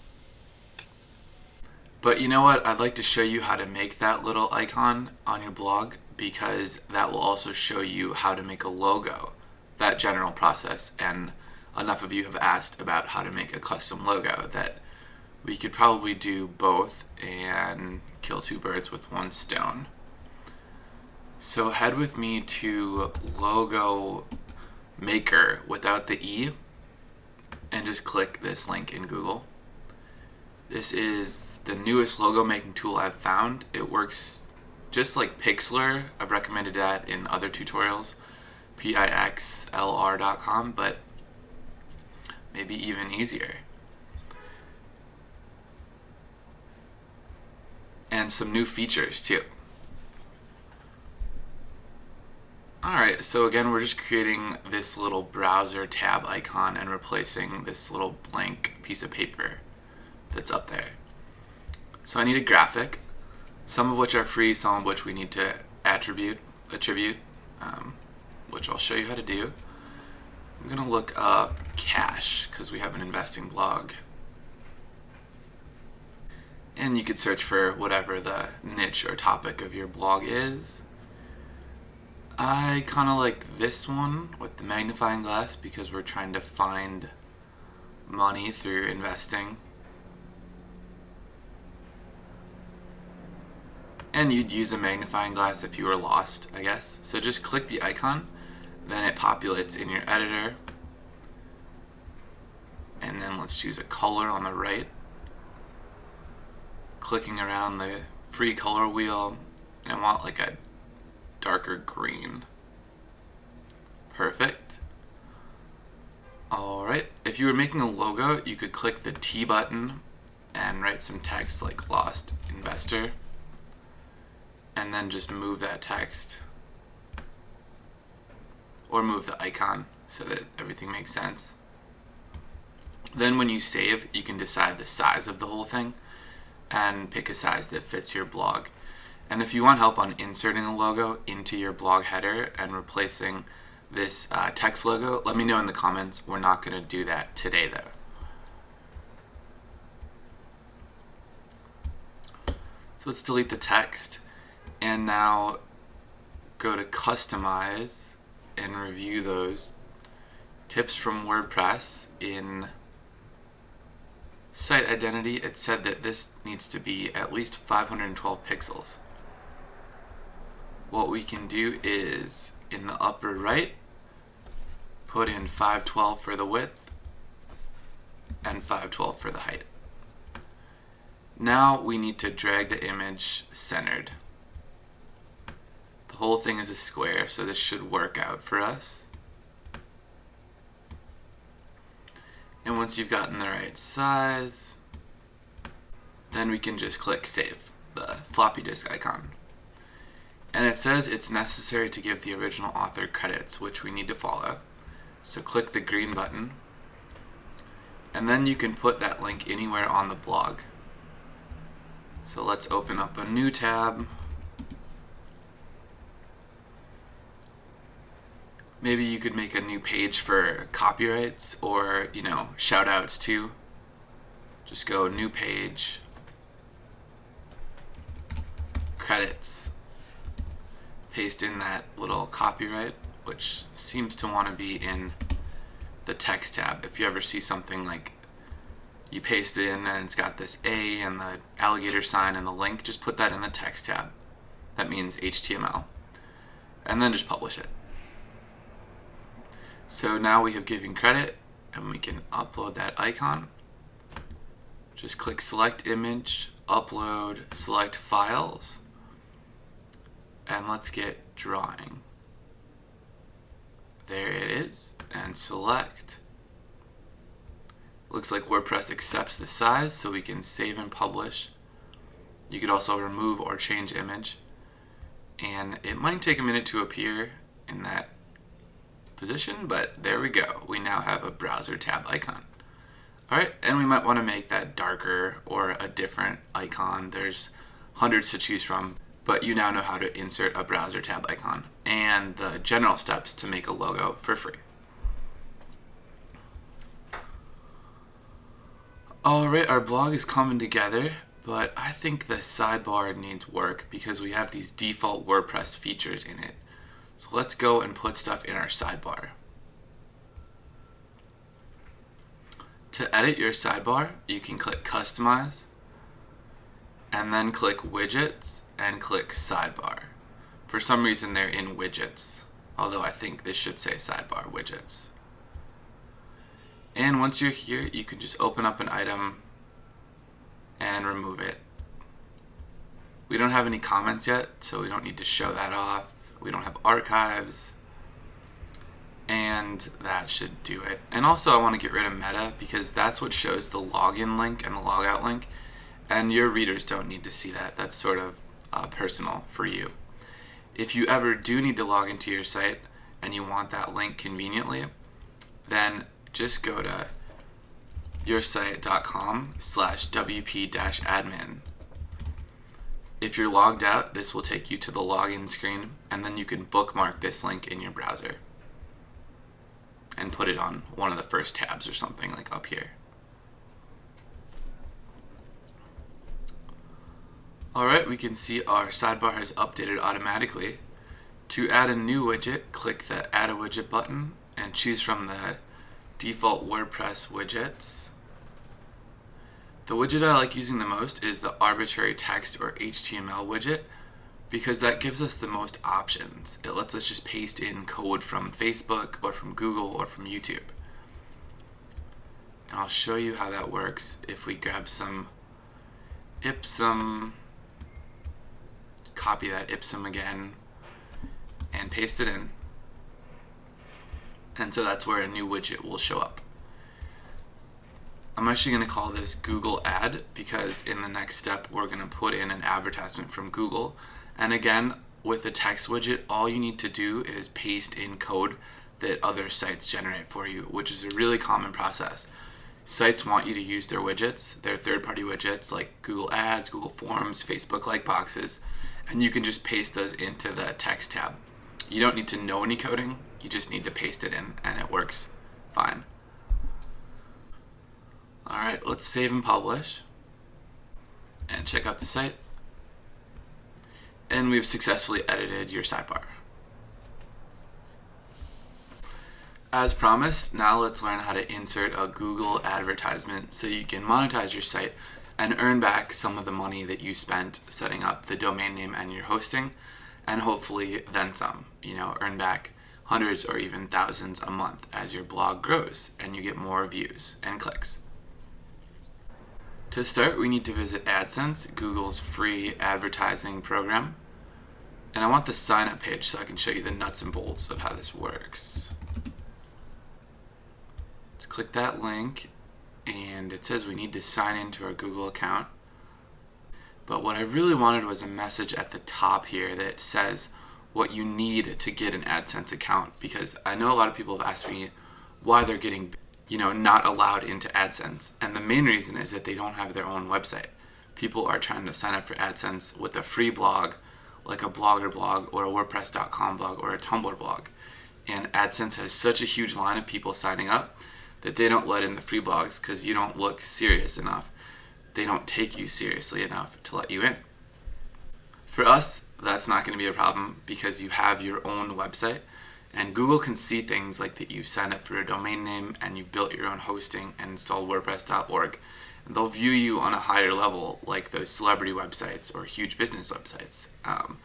It really is sort of access to that segment of blogs and websites that you get automatically. You jump the line, and it doesn't look like I'm going to be able to find that page, but I wanted to make that point that now you should get easy access into Adsense. If you need to create a free account, that's pretty simple. You need to be older than 18, although I think I've seen some people blow past that rule anyways when they're 17. Not going to encourage that, of course. But yeah, just put in your basic information and get yourself going. Once you have an account, you can sign in. And then setting up an ad is just a matter of generating some ad code and waiting a few minutes for the ad to start working. You just go to My Ads, New Ad Unit, and then you can click Get Code. I have a few active ads that are already earning me money, and I could just publish one of these on our new website as well, because Google likes more exposure for their ads and their publishers. We'll see that this ad is a nice size, 300 by 250 pixels, should fit perfectly in our sidebar. This would be more of a banner ad because that first number, 728, is width and it's not very tall. It's a banner. So let's click Get Code. We don't need to know any coding, we just need to copy the code from Google. And then close, and then come back to your Customize window. And I just want to paste that right over our, so let's refresh this page. I just want to paste that right over our lorem ipsum. So click a few times to highlight the text and paste it in. And let's see if that ad starts working.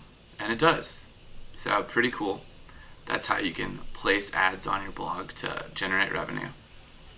If we save and publish, then hopefully we're getting a live ad. And we're not, because I have ad blocker on this site. So we can click Don't Run on this page in my ad block extension. And now we get an ad. Awesome. I'm just going to put that credits link in our nav menu so that it's in a clear location. Go back to menus, select credits, add to menu, boom. And you can see how easy it is to add content to your WordPress blog once you have the right structure set up. There we go. Credits. Very important page. Alright, now I think we're advanced enough. We know the groundwork of how to make a domain name, hosting, a WordPress blog. We know how to generate posts and sidebar widgets. I think we're advanced enough now to learn about plugins, which quote-unquote extend the functionality of WordPress and basically let you do things that you think of, like when you're tinkering away and you think, oh, I want to add a Facebook box to my sidebar, or I want to do this. I want to add an image gallery slider. I want to add reviews to my site so customers can interact and write reviews. Or I want to improve my SEO. Stuff like that is usually done through a plugin, and most often they're free. So welcome to plugins. You can visit your dashboard, and I've picked out a few plugins, just handpicked them that I know will work well with the 2016 theme and will work great this year. So I just want to add those and show you how to do that. Just go to plugins and then click on add new, but before we do that, we can also activate some stuff, like we can activate Akismet. If you haven't used Akismet, that's the WordPress free spam tool, and you need to sign up for free, get a key, and that'll be really easy to do. So that's all pretty simple. Just click this link right here to start. Sign up to an Akismet plan. Hello Dolly's kind of fun. We can activate it. It's not going to change the way our blog looks, but it'll give us a little quote in the upper right from the founders of WordPress.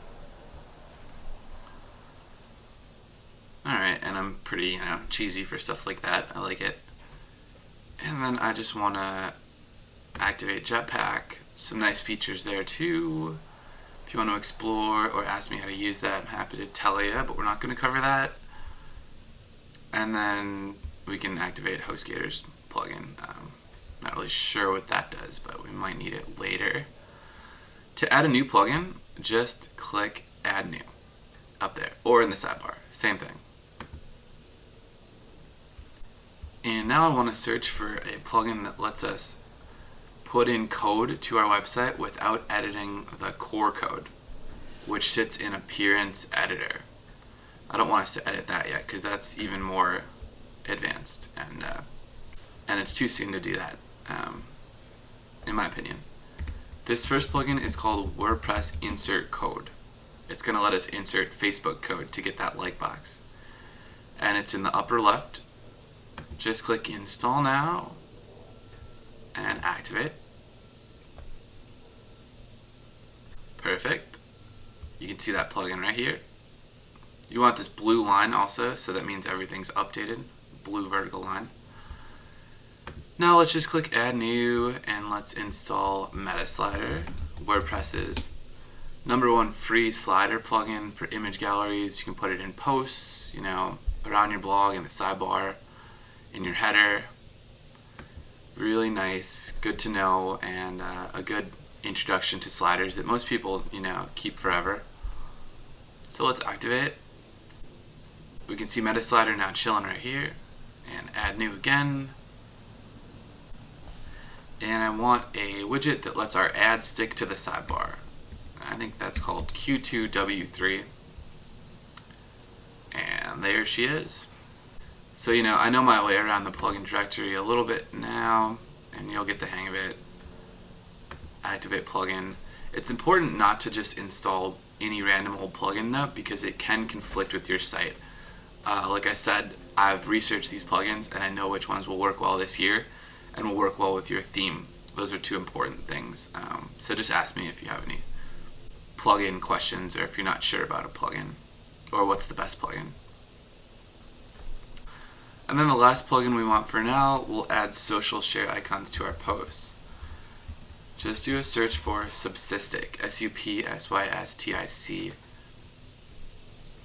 There are tons of social share plugins people have built for you to use for free. They do vary in quality and how well they work, but most of them get the job done. I just really like this one because it's sort of has a premium feel without needing to be paid for. And Subsystic comes with a whole suite of other free plugins for things you might want to do, like add a pricing table, secure the login, set up a coming soon page, that sort of stuff. So I trust them, and I want to install the Social Share Buttons by Subsystic plugin. Pretty nice graphics too, right? And once we install that, just activate, and we'll use it in a second. Alright, we don't need a tour because I'm going to show you that. And now on our site, it won't look any different, but our site is definitely more powerful. To start using our plugins, let's put in that Facebook like box. on the right hand side. Let's do that, because that will let us use WP Insert Code plugin.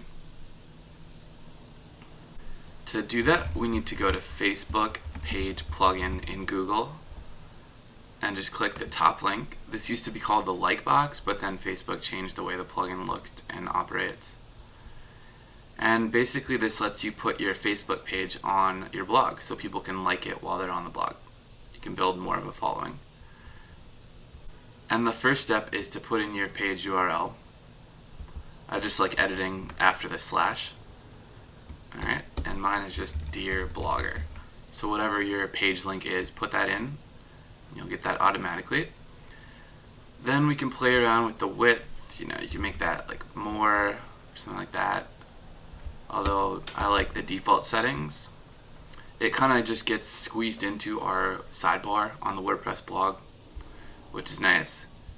And on the left, I don't want the timeline. I just want the like button and the share button and the friends. So you can show your friends' faces or not. And this will let your plugin adapt to the container width. Like I just said, it sort of squeezes in. Once you've done that, your plugin's ready. You can just git code and grab this code in section 2. Copy that code and come back to customize. And we need a new widget, which you might guess is just a text widget because we're going to paste in some HTML from Facebook. And we need a title like us on Facebook. And then just paste in that code. The interesting thing is it won't show up right away because we need to put that first part of the code in the site too, which trips up a lot of people. For now, let's just drag this up, save and publish. And now we need to go to the dashboard, so let's leave customize, just click the X, and click back to the dashboard. And we now have a new place in settings for our WP Insert Code, which is where a lot of your plugins will live. You use a lot of the plugins through the settings bar. Just click that, and then we're going to paste this Facebook code. Just copy it. We're going to paste that in header code. Right here. There you go.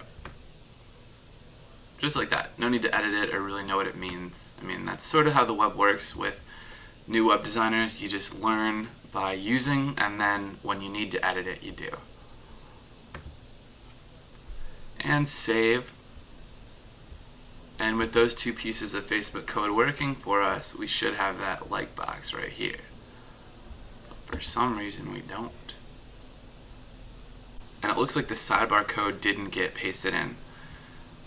If you go to Appearance Widgets, that's another way of editing the sidebar. And then that code needs to be in here. We need that.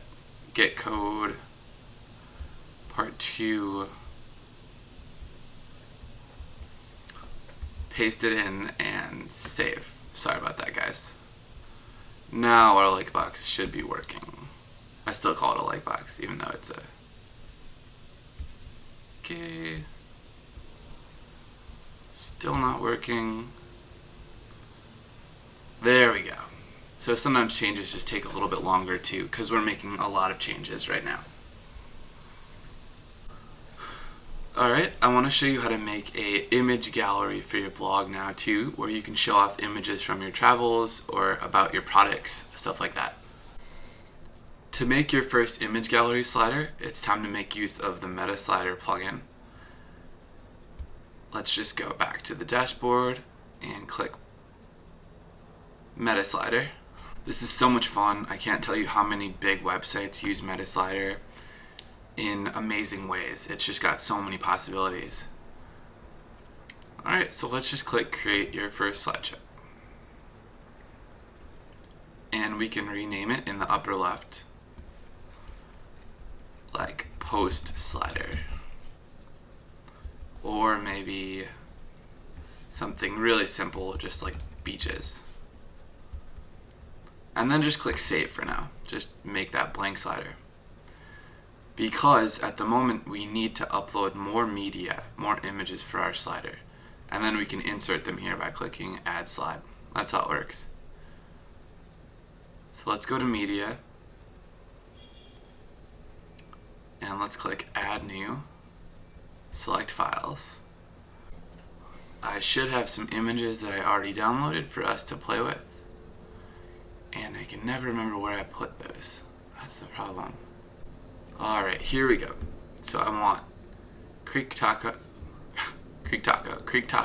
Beach Tahoe, and Boat Tahoe.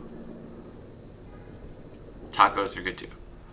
And then just click Enter. You can upload images at the same time. Alright, there we go. And again, I got those free use images by going to Google Images and looking up a keyword like Tahoe or beaches, followed by the word Wikipedia, because Wikipedia images are under the GNU license, I believe, which is copyright free. Correct me if I'm wrong on that, but I'm almost positive those images are free to use on your website, and they're beautiful, they're humongous. High resolution. We just need to edit them a bit so they're the right size for our slider. So we can click into one. And now I'm going to show you a little old school web designer trick for cropping images in WordPress. Just click Edit Image. And for image crop, we're very certain what we're doing. We don't even need this question mark. Just write in a 2 at first and then a 1, which is going to mean width to height ratio of 2 to 1. Because right now the width to height ratio is like 1.5 to 1, which would work, but sliders generally look better wider, and we want to change the other images to 2 to 1 also. To preserve this ratio, you need to hold down Shift,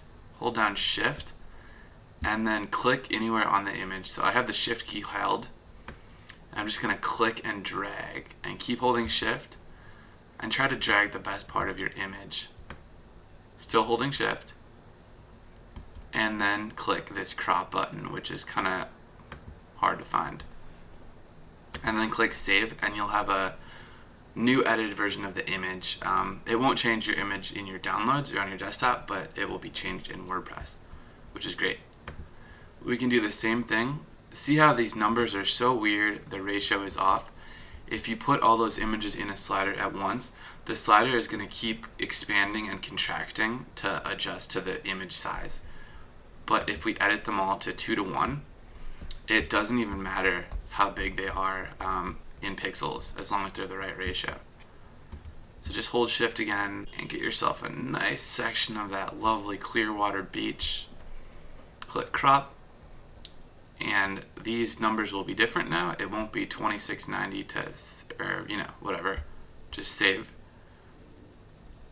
It's now different because it held the width at the largest, and the height is exactly half of the width. Awesome. So one more time to our boat. Edit image 2 to 1. You could put in whatever numbers you want though, and hold Shift, and then let's get that sign in there too. Nice foreground. Save and edit out. So now when you go to Meta Slider and click Add Slides, you'll have 3 images that are all the right ratio, which is 2 to 1. And again, it doesn't matter exactly how big they are or how many kilobytes they hold or anything. That's going to be different, but the ratio is what's important. And bigger is better. So we got that going. Click Add to Slider on all 3, and those should come in right under this word, Slides. Alright, it's taking its time because those are big images. We're in really good shape here, and we can also drag the images up and down if you want one first and second. I don't think the caption and the URL are necessary now, but you can have these images clickable if you put that URL here, like, then this image will become clickable. I'll show you how that works.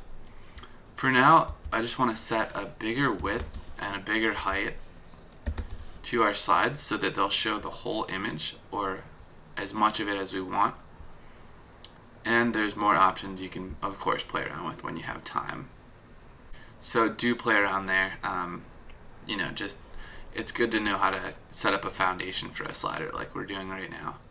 Just click save, and that actually won't put the slider on our website because in this case we need to manually add the shortcode down here. This part that says bracket meta slider ID equals 31. And that ID might be different for you, but that's not a problem. It's just whatever it says in the bottom right for beaches. Alright, and now to put that somewhere, we need somewhere to put it. So I'm going to write a new post and call this post Beautiful Photos from Tahoe. And then down below in the text tab, because we're going to paste in this code, this short code, just put that short code in. And then of course write an amazing post after it. I don't know why I have Bacon Ipsum open.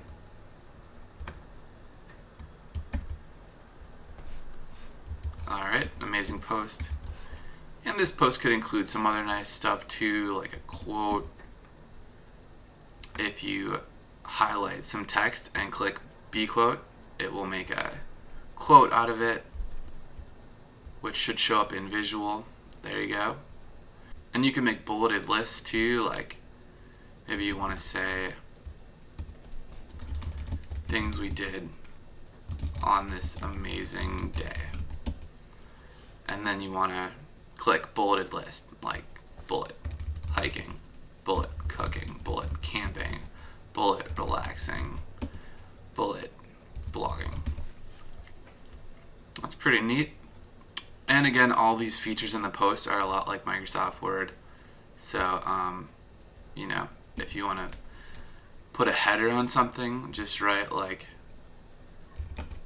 favorite quote of the day, and then highlight your text and just come to paragraph and give it a heading. Heading 1 is the largest and heading 6 is the smallest.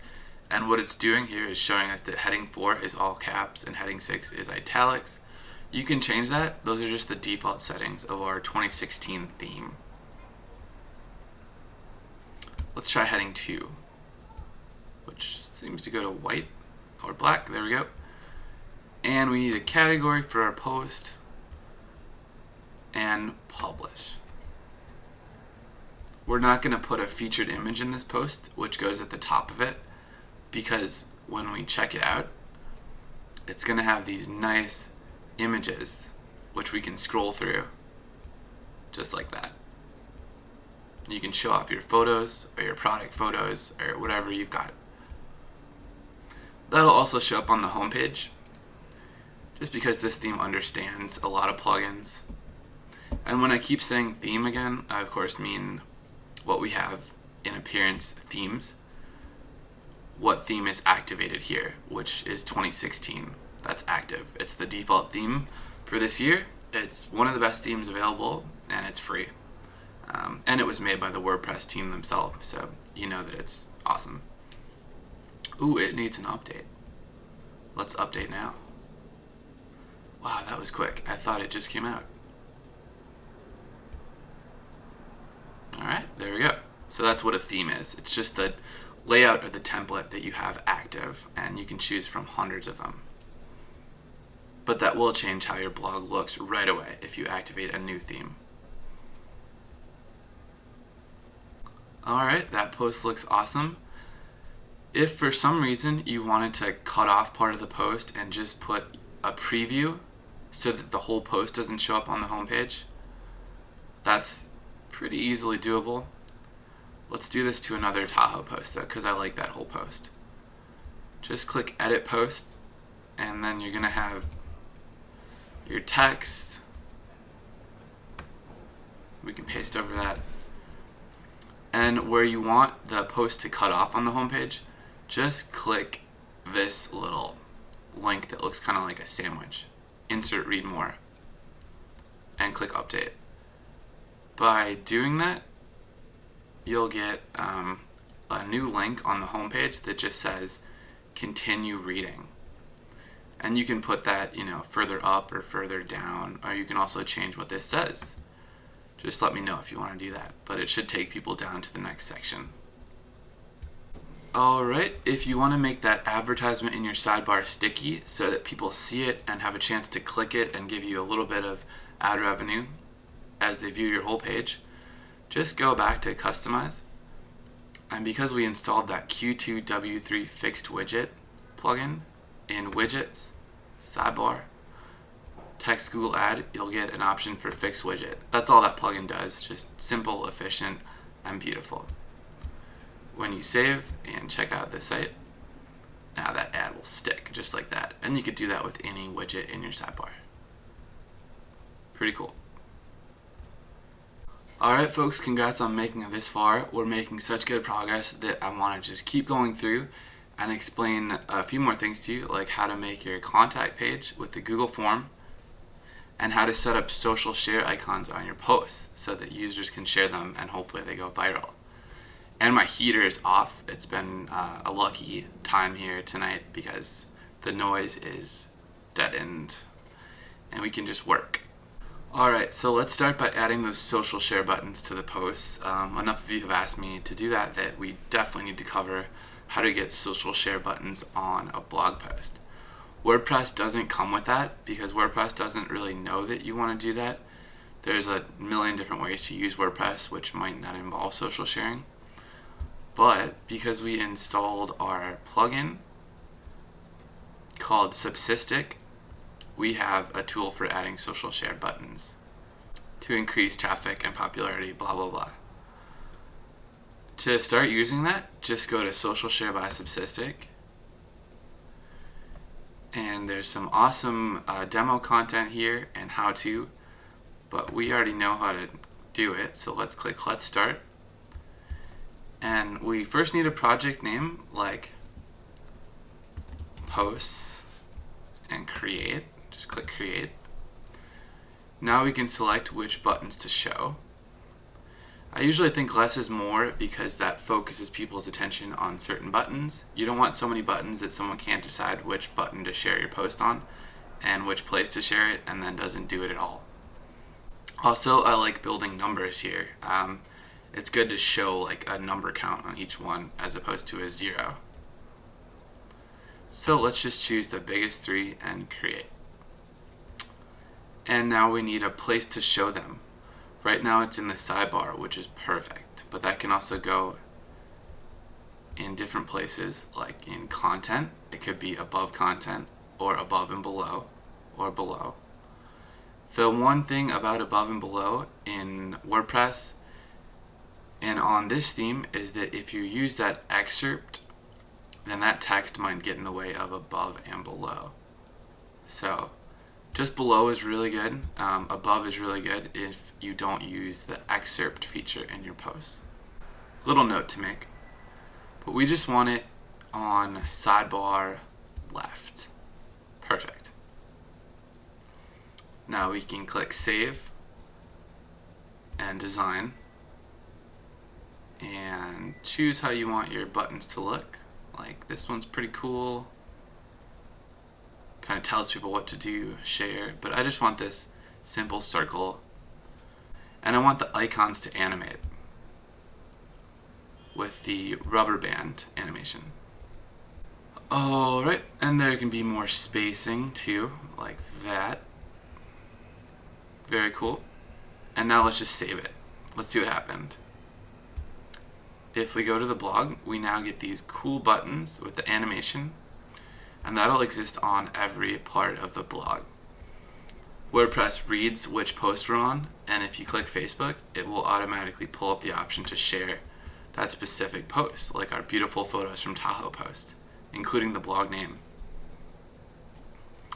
You can write in something like something catchy and then share a link, or your audience can, more importantly. So that's really cool. I like how this looks. I think it's good user interface. But if you want just a button someone can click like on, then I recommend another plugin, Plugins Add New, which is called TF Social Share. If you look that up, you'll get this plugin that I use on Dear Blogger. And you can just install it. activate it. Go to settings, TF social share, and then just choose something like position below the post. Similar feature, you can choose what people can click on. You can choose no border and no background color, which I like. And now when you save this and refresh a post, just refresh a post, you should get another share option at the bottom, these little buttons. Not sure why the Google Plus is out of line, but let's get rid of Google Plus and let's give Facebook a little more space because it's cutting off. Maybe 95. Save. So that will be how to add interactive buttons on your post, along with these share buttons.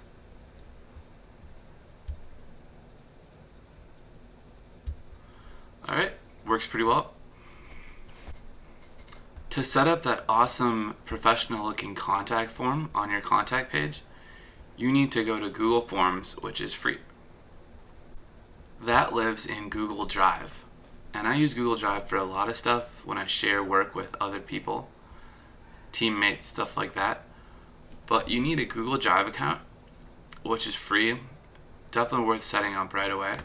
And then you just need to click New, More, Google Forms, and the process for making that couldn't be easier. If you can use Microsoft Word or Excel or anything like that where you drag and drop a form creator, you're going to be just fine. Just add the new form,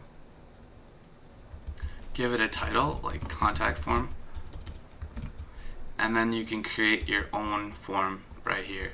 Like question title might be your email, and help text might be like, please enter your best email. Question type might be something like text, and that can be required. When you click done, it will just automatically create that field for you, and you can keep adding items like your name. You get the picture. To save us some time, I already created a form. If we go to my recent area, we can just grab Contact Us down here. What Google Drive does, which is really helpful, is sets up a spreadsheet of responses automatically. So when someone sends you a message through that form, it automatically appends to a spreadsheet. And you'll get an email too saying so-and-so edited the form. In other words, so-and-so contacted you. And that way you can keep track of everyone who's contacted you, what they want, whether or not you've responded, or whether or not they've paid you, stuff like that. Pretty cool. Let's put Contact Us in the blog by opening it up. It's just a simple form along with name, email, type of inquiry, and message. And message is a message paragraph text, so it's longer. And let's just click Send Form in the upper right, and then Embed, and increase the height so it shows the whole form to 1000, and then just copy the iframe text. Just another example of some third-party code we can use. You just need to edit your page and then put in that form where you think it belongs, which usually goes at the top. Definitely goes in the text tab too because this is code. There you go. Now just update and view page, and you should have a beautiful contact form like this. I'm not sure why it's scrolling. I don't want that scroll though because that's awkward. Oh, and it looks like my width was off. My width was off. So if we send form, embed, I want that height to be at 1000. Sorry about that, guys. And then let's copy that code again. The width was 760.